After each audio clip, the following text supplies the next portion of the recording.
So today we're going to talk about the development of social and economic systems within these classical empires. And at the heart of them are their great cities. A similarity that we're going to see between the various classical empires that we've discussed is that they all have a central core city at their heart. A city that is a center of religious worship, a city that's a center of political leadership, a city that's the center of economic activity and trade. And in fact, that trade is going to be the most important part of that city. That trade is the likely reason that that city developed in the first place. In China, in Han China, for example, we have the capital city of Chang'an. In the Mediterranean, in the classical Mediterranean, yes, sir, Alex? You were saying the purposes for a city were trade, religion. Trade, they served as religious centers, they served as political centers, like centers of political leadership. In the classical Mediterranean, again, it's really hard to encapsulate the classical Mediterranean in one or two sentences, because when we talked about Greece, for example, the word we associated with it was diversity. So it's hard to bring classical Greece or even Rome into just one urban experience. But we'll throw a couple cities at you that you guys should be familiar with. We've got Athens in Greece, and we will talk about Rome in Italy. And then just another city that will, in the future, be a far more important city than it is in this period. The city of Byzantium, which is right here on the border between Pontus Exunius, or as we know today, the Black Sea, very good, and the Aegean Sea. The city of Constantinople, originally Byzantium. That's going to become important, as we already mentioned, because that is the city that becomes the second capital of the Roman Empire, and it eventually becomes the primary capital of the Roman Empire. And spoiler alert, next week the Roman Empire is going to fall. And so that city of Constantinople will become the new capital of the Roman Empire after the city of Rome falls, and it will live on for another millennium until it falls itself to another outside invader. Yes, sir? Is Constantinople the place of the Eastern Orthodox stuff? Yes. Constantinople is where Eastern Orthodox Christianity is born, and we'll definitely spend some time on that. So Byzantium is the capital? Emperor Diocletian is going to execute what's called the Diocletian split, where the Roman Empire gets so big that Diocletian will call for a divide within the empire, essentially creating an Eastern Empire centered on the city of Byzantium and a Western Empire centered on the city of Rome. And he does this to ease government organization and ease bureaucratic tensions. Because it's we got to remember, as we look back at this map, we've got to remember that today you can hop online and talk to somebody. If you're in Rome and you've got to talk to somebody in Alexandria in the north of Egypt, a great classical city there, that takes weeks to get to, right? You can't have easy communication, quick communication.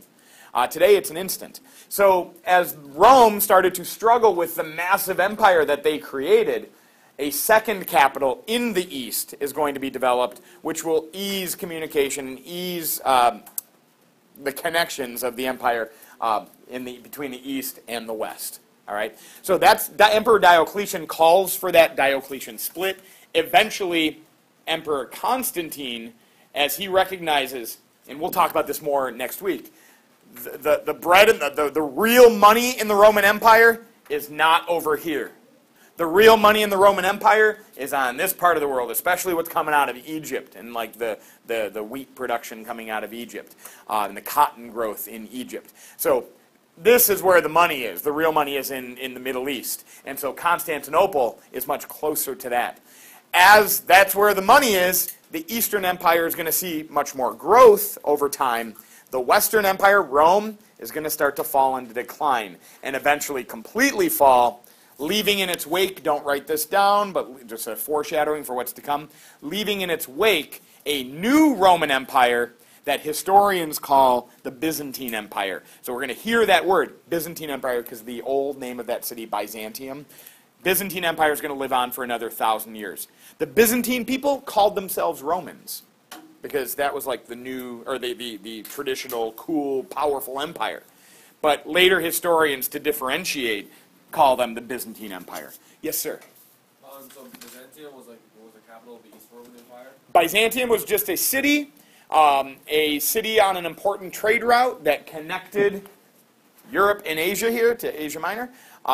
Asia Minor, or Turkey today, or Anatolia, the Anatolian Peninsula, that's what this thing is called. So it was an important city on a trade route, and Diocletian chose that to become the second administrative center, and eventually Constantine moves the core of the Roman Empire to the eastern capital of Byzantium. Oh. And then it becomes known as Constantinople after Constantine. And so, like, then what happens after that is the Western Roman Empire? The whole rest of AP world history, so we're not going to get into that. We'll hold off on it. Eventually, the Western Roman Empire falls. Rome, and outside invaders. We're spoiling next week. Outside invaders come in, they sack Rome, Rome falls, but Constantinople still stands. And it stands for another 1,000 years. City of Athens. Maybe if we have to pick one city-state in Greece, we might look at Athens. This is what's known as the Acropolis in Athens. And you guys probably recognize that building on the top. Anyone know what that is? Pantheon. Not the Pantheon. The Parthenon. Very confusing because it sounds like the Pantheon. The Pantheon is actually in Rome. Do you know what you do at the Pantheon? No, I don't. You worship who? All gods, right? The Pantheon is a place to go and worship all gods. Yes, ma'am? Yeah. Oh, because I went there and it's mostly dedicated to like Catholic Christians, because there's a bunch of like statues. Yeah, but the Pantheon, Oh, like okay, that. the Pantheon predates Roman Christianity. And the word pantheon itself means all gods. Anyway, this is the Parthenon. This wasn't for all gods. Anybody know who the Parthenon was dedicated to? Athena! Athens, right? Excellent. And where, if you want to see this today, besides Athens, could you go to? Crazy enough, Nashville, Tennessee, which considers itself the Athens of the American South, has built in a park an exact replica, exact size of the Parthenon. It's weird. You would never expect to see it until you now know that Nashville, Tennessee is the Athens of the South. And if you go into it, it looks as it would have looked 2,500 years ago in Athens. There's a big statue of Athena in there with her owl, because she's all kinds of wise, right? That's the Acropolis in Athens. Oh, here's what it would look like today. We all right there, buddy? All right. Here's what it would look like today. 2,500 years, some wars have brought a lot of damage, obviously, to the Acropolis, but the ruins still stand. Just a center of Athens, a center of political life, center of spiritual life. So it's politics and religion? Yeah. Here's what the city of Rome, or at least a part of the city of Rome, might have looked like. Do you guys notice as we look in here, all of those columns, kind of adopting some Greek architecture? But then later, Rome is going to become known for its own distinctive architecture as they employ the arch, which is going to allow far more weight to be supported above it. So when buildings like, what building is this? Colosseum. Buildings like the Colosseum start to employ arches, arches can support much more weight. We see these buildings stretching taller and taller than they had before. So Athens, Rome, Constantinople, another important city of the classical Mediterranean region. But we will spend much more time talking about Constantinople in the next time period. I want to mention the great Persian city of Persepolis. Persepolis. Persepolis. Now guess what? The city of Persepolis. That doesn't sound like a Persian word. That doesn't sound like a Persian word. That sounds like what kind of word? Greek. Because the word polis means city, right? So we already talked about, where does most of our information about the Persian world come from? Yes, sir? from Greek historians. Very good. So it shouldn't surprise us that we today use a Greek word to name the city. So the city of Persepolis in ancient Persia was their center of politics and religion and trade. And then also to bring in a Mesoamerican city, mentioned it briefly earlier in the semester, Teotihuacan. And today there are ruins of Teotihuacan still in existence. And you guys would probably, what you might see on an AP World exam is you might see a photograph of some ancient city. And it might be Rome, and it might be Athens, it might be Teotihuacan, right? And you should, just by looking at that picture with no other information, you should be able to identify where and what part of the world it is. If you see, like, buildings in ruins, but columns everywhere, it's probably Greece. If you see a bunch of archways, but buildings still in ruin, probably looking at Rome. If you see these flatter than the Egyptian pyramids, we're probably looking at Mesoamerica. All right, Mesoamerica. And the pyramids we'll talk about later with Mayan civilization and Aztec civilization. They become important centers of religious worship, and obviously the political rule is connected to that as well. What civilization is that? Teotihuacan civilization. It's kind of like a Greek city-state. Yeah. Oh, so it's not part of it? It is. As Athens was a city-state, Teotihuacan was essentially a city-state. It wasn't. This predates Mayan civilization, for example. Oh yeah, it was Maya had like the first empire. Right. All right, so now we're going to spend a little time talking about social hierarchies. And that word hierarchy is one of the words that I wanted you to know. It's one of the academic vocabulary words you should know for just being a person who knows the English language.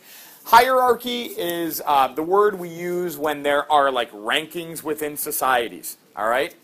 Like Mr. Walk in our building and Miss Toe in our building, and then, Mr. she's our assistant principal. We now have an official assistant principal. It's very exciting. Yeah. And Mr. Spear and Mr. Layson, and then, like, there's all of us teachers, and then there's, like, you guys, right? Although we like to blend our lines a little bit more in this building where you guys get to have some voice. We are far less. We in this building are far less, here's a good word, here's how you use it, listen, far less hierarchical. Hierarchical. We are less hierarchical than maybe other schools out there that have maybe more definitive lines between principal and teacher and students, right? Because we give you guys this idea of like a student voice, and we let you talk about what maybe is going well and what maybe is not going well. And we react to that, and we sometimes make changes based on that. And we as teachers have a lot of control to go to our employer, our bosses, and say we think things should be done like this. So we are probably a less hierarchical school than any school I've ever been a part of. And probably for you guys too, less hierarchical than any other school you've been a part of. Yes? Yeah, no, go ahead, Tyler. Hierarchical is the hierarchy is like at the top there are more people, and then on the bottom, so like back in my school we would have a head teacher. Yep. Then 2 deputy heads, one for academics and one for welfare. Gotcha. And down to head of departments, and then down Yep. to teachers. Usually these things are set up like pyramids. And in large part, when we're talking about social hierarchies, like in a society, what are the social hierarchies? We're typically talking about where wealth is concentrated. Very few people at the top of the pyramid hold most of the wealth in that society. As you go down the pyramid, you are going to find far more people, but far less economic and social and political power. That's typically how it works. And we're going to see the same thing really in all of these societies that we're going to talk about. First, China. China. The main social division in China, or the main socioeconomic division, we're going to pile those two words together. Socioeconomic is how you put social and economics together. The main socioeconomic division in China is between the very few landowners, those people that actually own much of the land or all of the land, which was about 2% of classical Chinese civilization, and then the mass of Chinese peasants.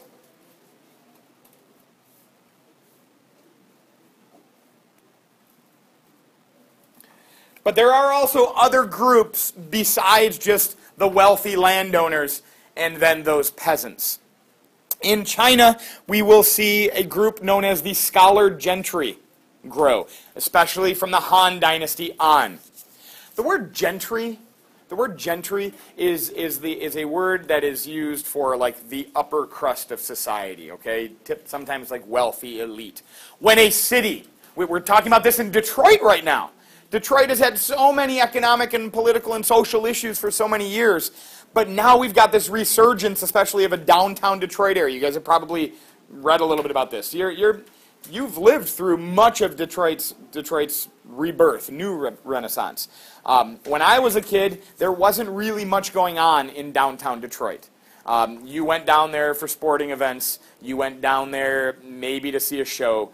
You went down there maybe to go to the DIA, and that was about it for people that lived in the suburbs. Today, there's far more life and energy going on in downtown Detroit. New restaurants, a lot of new places to go and see, new museums opening up, new things to look at, new parks that are being renovated. It's very exciting. But a lot of new people are moving to downtown Detroit. A lot of people that used to live in cities, a lot of suburban folks are moving back to Detroit. And so what's happening, as more people want to move to Detroit, what happens to the prices in downtown Detroit? They're starting to rise.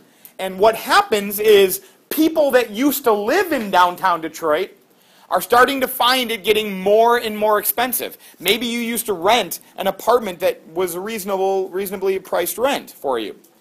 But as more and more people want to move downtown, the landlords raise those rents.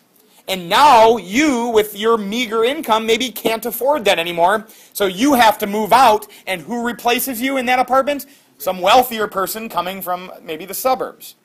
The word for this, for like local, maybe lower income people being pushed out of society, out of their old homes, as wealthier people move in to take those homes over, we call that gentrification. It's like a society becoming, or an area becoming, more wealthy and more exclusive. Maybe the people that used to live there can't live there anymore. Gentrification. So that word gentry is like the upper crust of society. China has this really unique social group called the scholar gentry, where the Han emperors said, we don't want just the rich and powerful, the aristocrats, the wealthy. We don't want them to have the sole political authority in this state, because then they might take it from us. So we're going to have this examination system where talented individuals, whether they're rich or poor, can take a test. And if they prove their mettle, if they can actually pass that test, they can become a part of the bureaucracy, and they can become a part of the scholar gentry. So they can be leaders in society. Whether their dad was wealthy or their dad was poor, it doesn't necessarily matter. Now, in practical terms, it does matter. Because if your dad is wealthy, what does that allow the child to do? Study. Spend their time studying and have the resources to do that. All right? That certainly helps. But there was some ability for what we call social mobility in China, to rise from the poorest ranks to become maybe a member of the scholar gentry if you were academically gifted enough and you could escape the impoverished life. Alex? Yeah, I was actually comparing this to the caste system last night. Okay, excellent. I find it like there's less. Don't they have less levels? Yeah, less levels, I guess we can say, and it was easier. It was not practically easier, but it was theoretically easier to move up because the scholar gentry is the most important aspect. Very good. I like how you say theoretically easier. Yes, you could have some brilliant son of a farmer that might just have a photographic memory and he could remember all the classic works and he could spit them back and do well on the test. But that's few and far between. Few and far between. Yes, ma'am. Yeah. So let's go through the whole list, and then we'll talk about Hinduism, and then we'll put them together. So you've got at the top of Chinese society this gentry class, which includes wealthy landowners. It includes those scholar gentry those guys that will become bureaucrats. Notice I keep on saying guys. Yes, guys. And here on my little image here where it says civil service, people, these are the bureaucrats that are working for society. Another name that you might come across for this scholar gentry in China are mandarins. All right? So if you hear of the Mandarin class in China, that is those scholar gentry, the upper crust intellectual bureaucrats. Are they like more like? And they're going to have good jobs, yeah. And they're not going to have to toil the land. So they'll be better off than otherwise. And there was, I thought it was worth mentioning. So you know how you said you know how you said the emperors actually wanted some normal, I guess not like normal being in the peasant class. Yeah. To be a part of the bureaucracy. Yeah. In theory, what they're trying to do is they were trying to make sure that those bureaucrats weren't rich people. Like they weren't all rich people, because if they were all rich people, they would envy your power. Right. So they want them to be loyal to you. So in some cases, there was actually exceptions where the emperor would actually just take someone randomly from a village and put them as a bureaucrat. So he replaced another bureaucrat that was already in the bureaucracy because that bureaucrat was too rich. Okay. So Very they interesting. purposely did that to make sure that, this person who became a bureaucrat, he was really poor before. He's going to be thankful for me now. He's going to be really thankful. And to be loyal, and other poor people will be like, oh, wow, this emperor is fair to us, and he lets someone rise from our class who might favor or might, not necessarily give special treatment, but might consider the plight of the poorer people more than others. It's a win-win because you're showing you're showing hope to the citizens, and not the citizens, they weren't really citizens, but you're showing hope to your subjects. Like you're being nice to your subjects, by doing that, and also you're limiting the influence that your bureaucrats have on you. Excellent. Yes, ma'am. It's inconsistent to have merchants on the bottom because they're less popular than peasants. Yeah, we're going to talk about that in a moment. That's based on Good. Confucianism. That's actually not based on wealth, because wealth. Merchants are Yeah.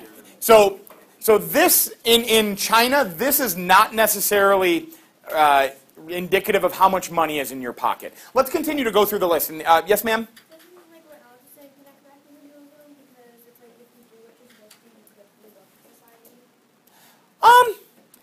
society? Yes and no. Yes, if you do a good job, you have a chance to move up. But remember, in Hinduism, that ain't going to happen until your next life. For one of these poor peasants that is plucked out of society to either test in the examination system or just made a bureaucrat, that happens within your life. So you'll experience that tomorrow. It's theoretically easier. It's theoretically easier, yes. So we've got some other groups. We've got a peasant class, all right? Confucius totally respects this peasant class, because what can your society not do without an active peasant class? Nothing. They can't eat, right? The peasants are the ones tending the fields. So you've got to give some respect in your society, or at least in this Confucian Chinese society, to a peasant class. Then also within the peasant class, or within the second ranking, we sometimes see artisans, urban artisans, people that could make tools or make crafts or artwork or things like this, people that could work with metals. We see them pretty highly viewed in Chinese society. As we continue to go down the list, we will see some common laborers. Common laborers in Chinese society. They're not necessarily working the field, but they're doing common labor. Common labor, what do you mean by that? Like turning big rocks into little rocks, moving things from here to there, cleaning streets and things like this. We will also see a merchant class in China, and this is where Alex was hitting on. The merchant class in China they might be very wealthy from their trade, but according to Confucian ideals, the merchant creates nothing. The merchant makes nothing. All the merchant does is make the things that the peasants grow or the things that the artisans build. The merchant makes them more expensive, right? So he actually, he actually doesn't like merchants. Not a high view of merchants in classical Chinese or Confucian Chinese civilization. Merchants are middlemen. They don't make anything. They just charge you for the ability to purchase something from them. All right? So merchants don't have a very high view. But they still will be viewed higher than the people in China known as the mean people. And the mean people would be the lowest rank in Chinese society that perform the most basic, or in many cases, the least desired jobs in society. Street sweeping, cleaning up after the animals, kind of things. These are the mean people. Sometimes, or in classical China, you would have entertainers that would fit into this group of people as well. You know, the actors and singers and such, who could become quite popular even with the upper classes. But as like a job, as a prospect for like your child's future, you would not look to that area or that realm within classical China. Yes, ma'am? Are those like the Untouchables then? Yeah, you could kind of compare them to the Indian Untouchables. Yes? That's a good point when you make the like jobs of singers and all the like art and Yeah. literature like kind of thing, because like due to Confucianism passing on to the generations to even to Southeast Asia and to China these days, as an experience, like the social don't view very high as a job to become like a singer per se. So, or a musician. And a musician. Yes. So if I would come to my dad and say I would like to be a pianist, my dad would be like, "Whoa, not a lawyer." Okay. Like you know, like that kind of thing. Right. Because it's so deeply rooted into the culture. Right. Everybody expects. And I think we get a little bit out of it in our own society as well. You know, in different like, you know, the kid who's got a dream to go to New York City and make it big, and then, you know, the stereotypic parents that are like, get a real job. So I think we still have a little bit of that in our society as well. Hand in the back. So, when you're talking about the entertainers who would be under the merchants, Yeah. people who have under their own jobs, would they be like a fourth tier? Yeah, they're like all the way down at the bottom. Put the mean people below everybody. Everybody good? Yeah. One more comment, then we got to press. So I just have to stress that the Confucianism, like the classes in Confucianism are not based on wealth at all, because like merchants being at the bottom doesn't make sense based on wealth. So And do not think that the Hindu caste system. The Hindu caste system is actually partly based on wealth. okay, I don't disagree with that. Alex is bringing up the point that we want to make sure we know that this is not necessarily a wealth-based hierarchy. Even though the people up here are very wealthy, you can have some entertainers who have a lot of money. You can have some traders and merchants who have a lot of wealth, but they don't have high status within society. Excellent. Remember, too, within China, very little social mobility. It might be possible to rise through the ranks, but it's very rare. All right, very rare. It's still more likely than Hinduism, right? Absolutely.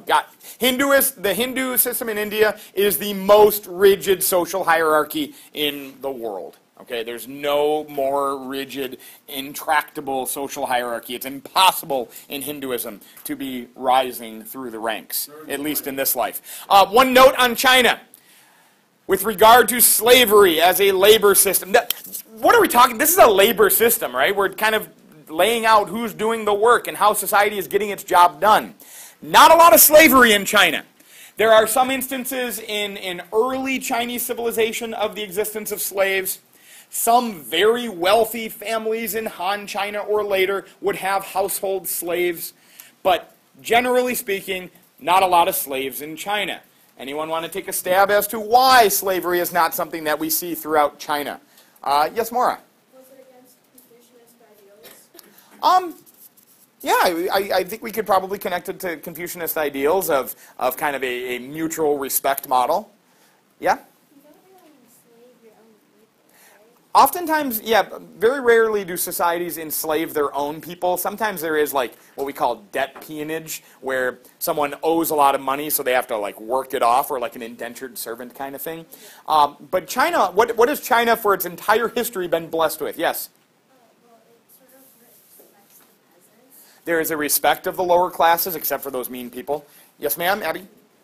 Abigail? Yeah. Well, there's kind of like a desert and mountains outside more, so is it like it's kind of by themselves? Slightly more isolated from others, but as the Han Dynasty expands, they're absolutely coming in contact with a lot of different people. David? China has a ton of people. Like they have to make the baby law where it's one baby per family. For China's entire history, China will be the most populous state in the world. When you've got a massive population, you have less need to go out and bring in forced labor. Alex? And they weren't working on large plantations because whenever we think of slavery, we think of like slavery in America, so we have like large cotton plantations like that, stuff like that. Okay. We didn't never have that kind of huge. So more local cash family crop, farms and such. Cash crop, cash crop. Gotcha. agriculture, We didn't have that. Excellent. Press on to India, though, just from hearing. Yes, ma'am? Sorry, it's still about China. Yeah. How did they kind of just have a baby? How do they have a baby boom? What caused them to just have a high? Hundreds and hundreds and hundreds of years of food surpluses and good land that good food can be produced on. Food surpluses equal population growth, and population growth equals more people farming, and more people farming equals more food equals more population growth, and more population growth. And because they were so long a dominant society, they're not as susceptible to like outsiders coming in and destroying everything that's been built up. So they're not going to have a major collapse like we're going to see as major of a collapse like we're going to see in like Rome, for example, a collapse in both population and their civilization. But populations, human populations, are directly tied to food production. You make food, you make people. You make more people, you can make more food. You make more food, you make more people. Okay, let's press on to India. The most rigid of the classical social hierarchies with the caste system, and the the Hindu religion obviously supported this. So the governments of Mauryan India or Gupta India are going to absolutely support the continuation of this. Within a caste system, I don't think you need to know all of the Hindi words for all of these different levels, but if we can put the priests at the top, and it's going to be important to have the priests at the top because it's the priests who are kind of doing the dictating of this system, the continuation of this system. Then you've got your warrior and your ruler class. In India, skilled trades. Merchants. Merchants in India are going to have a much higher status than merchants in China. But what do you notice about India when we think of India geographically? Big peninsula, right? In the Arabian Sea and in the Indian Ocean, with the Indian Ocean, right? And so there's going to be a lot of traders on the coast of India connecting with different parts of the world. And they're going to have a relatively high status. And then you've got your unskilled workers, and at the bottom, your untouchables. Your people doing the most dank jobs in society. And notice the word, the Hindi word for this is pariah. Pariah. That's actually a word we use in our English language. A pariah is somebody that just drags us down or drags society down. All right?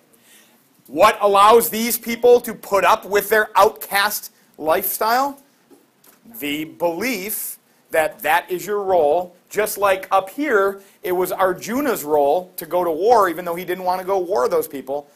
You've got to follow your dharma, and if you do that, you will be reincarnated in the next life at possibly a higher caste level.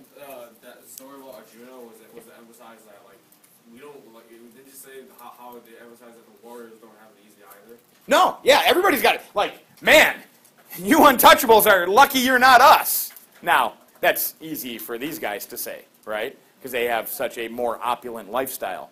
But at least the religious tradition says every group has got obligations that are challenging to meet. Why do we call children of God like absolute bottom? Isn't children of God supposed to be your top like? You would think that would be a good thing, but we have to remember that all of the people in this, they're all in the same quest. They're all within the same like realm of the one Brahman God. And so even these people have to feel like they're a part of the system, and that they, not necessarily in this life, but in the next lives, have a chance to get up. In Indian society, these people, like in Indian religion, these people are every bit as important as these people. Because what happens to the society if there are no unskilled workers or no outcasts or untouchables doing the hardest jobs in society? What happens to the society? It collapses. So in the society, these are every bit as important as any other group, right? So we got to make them feel good about things so they keep doing that lousy work.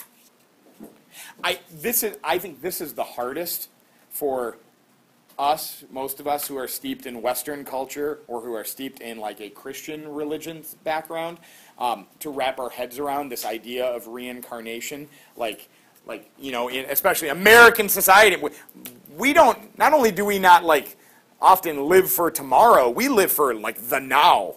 Am I happy right now? Good. Let's keep it going. Is that going to hurt me right now? No? Okay, I'll do it. You know, we don't worry about things that might happen 10, 15, 20, 30 years down the road. These people have to concern themselves not only what happens 10, 20, 30 years down the road, but what happens in subsequent lives after their death. You know what I'm saying? And that's, I think, hard for a lot of us to wrap our heads around. It's very different. These caste levels, or jati as they're known, they will assign individuals their particular occupations, and they will also regulate individuals' marriages. So, yeah, we read about that. That was really strange. Yeah, you will have orchestrated marriages within your group. So your parents will choose for you who will be your future spouse. This still happens in Indian culture. This still happens. It's rarer today than it was in previous centuries. It used to be omnipresent. It used to be like, one, you had no choice, of course, outside of your caste. But oftentimes, at a very young age, a little girl would essentially be sold off to a future husband. And this was an economic relationship that was made between the parents. And we're going to get notions of a patriarchy here. I'll bring this up in a couple minutes. But in this society, you would have to pay a dowry. The parents of the daughter, the future bride, have to pay the family of the future husband you know, an amount of wealth or goods or whatever. They have to pay for that future husband to take them. And that gives us a picture of what a patriarchal society is, in that if, you know, the men are so much more highly valued, the girls not only are undervalued, they're a burden on you. And so the girl's family has to literally pay someone else to take her in, to take on that burden. We still have a remnant of this in our Western society. That remnant of this existence, which was not just an Indian thing necessarily, the idea of dowries and child and payments for weddings. What is the remnant we still have in our society? Yes, ma'am? Traditionally, in Western culture, the bride's family is the one that foots the bill for the wedding. And it's just the way it is. This is starting to disappear, and obviously individual stories might differ. But traditionally speaking, the bride's wedding foots the bill, or the bride's family foots the bill for a wedding. Yes, sir? This is very interesting to me because I've never heard of this. And then for my culture, and I think the Chinese influenced the Southeast Asian cultures as well. But then in a marriage, the male, the first, after he talks and proposes with the girl, he must be the one who proposes. I think that's similar here. But then afterwards, he must, with his family, whole family, bring about the wealth and all the food and all that stuff, like offerings, not to God or anything. But then the males themselves have to bring it to the girl's family. And Interesting. And then have an official offering to them, and then officially they will pray to their ancestors, saying, okay, now we have a proposal here. Would the ancestors say yes or whatever? And Interesting. Then the girl would say yes, and then the girl would do the same thing to the guy, but not as offering, but to go there and just have. And I think that we're going to talk about Vietnam later in the year. Vietnam being a little bit different in terms of the patriarchy. Women in Vietnam having a higher social status than women even in other East Asian cultures. I think what is more common is this type of existence. And the other thing that I was just going to mention, in modern India, and in modern China especially as well, in modern India things are really starting to change as more and more women are becoming like successful in society, as more in China women are like rarer in society because of the one-child policy and the impacts of that.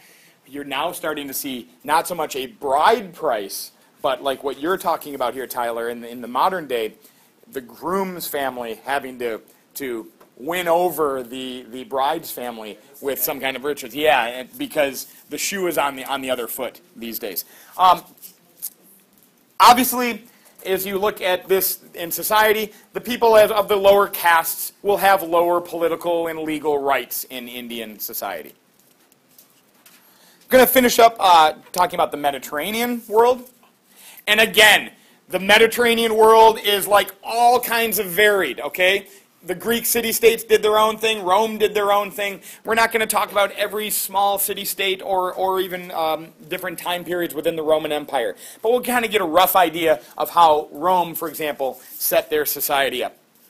At the top, you have a political elite. Obviously, once Rome becomes an empire, not the early republic, you've got a Caesar at the top. You've got one emperor. You have a senatorial class in Rome. Typically, these people are coming from aristocratic families. Anyone want to take a guess at who the equestrians in Rome were? The knights, yeah. The wealthiest and most powerful of those, of the military class. And it shouldn't surprise us that a society like Rome puts military leadership at a premium. Because what is Rome doing a lot of? Conquering and expansion. Military becomes very important. As we head down, we see merchants having a relatively high value in Mediterranean culture and in Rome. I know. Aristocrats, magistrates, these are like government officials, wealthy families, landowners. The senators are the political elite. So a local magistrate might one day hope to become a senator. Merchants are going to have a little bit higher value in Roman society than in some other societies because trade is so important to the Roman world. Alex brought up the other day, and same with the Greeks, how like in Italy or in Greece, the land isn't that great for growing a lot of food. So you've got to trade with other areas. So merchants can become more important in that society. As we press down, we've got manual laborers that are free. When we talk about free labor, as a labor system, we are not talking about that you don't have to pay them. In fact, it's quite the contrary. Free labor is an individual is a free man. And I am free to sell my labor to anyone that I want to. So I will work for you if you pay me. I am free labor. That is contrasted with the slave population, the massive slave population in Rome, and as we saw in many Greek city-states. Give me 1 second. Slavery is hugely important to the Roman Empire. Again, what is Rome doing a lot of? Conquering, expansion. So where are a lot of your Roman citizens going? Off to war. They're soldiers going off to fight. They're leaving their homes. So who is left to tend the fields? Slave labor. So slaves are going to be very important in Rome. And one thing we're going to see, just a little, we'll mention this at another date, but I like to repeat myself, as you guys probably already noticed. We don't see as many like agricultural innovations, for example, in Rome. In societies that employ slave labor, there's not much incentive to innovate. There's not much incentive to get better. For example, if you're a slave, do you have any vested interest in coming up with some new and better way to do your labor? No. Because tomorrow you're going to be a slave as well. And nor does the society in general have any reason to give you some better tools or equipment because they can just get more slaves to do more work. All right? The American South didn't need to have all that much innovation, right? Because it relied on a slave labor population. Once slavery ends in the United States and we have free labor, and we now start having private ownership of land that uses free and paid labor, we do what? We innovate. We come up with better ways to do our work. And we'll hear about that a lot through the year. So slavery is far more important in the Mediterranean than any other society, especially in the Roman Empire. This is going to put some pressure on these guys. Because what happens to the manual laborers? What happens to the free laborers in a society where there is slavery? Their value is lower. Their wages are lower. And this is something that you guys learned about in APUSH last year, right? Poor laborers, poor southern laborers, poor southern farmers had a harder time getting by when slavery existed because they could not earn as much for what they produced when they're competing against free slave labor, all right, or unpaid labor. Everybody good?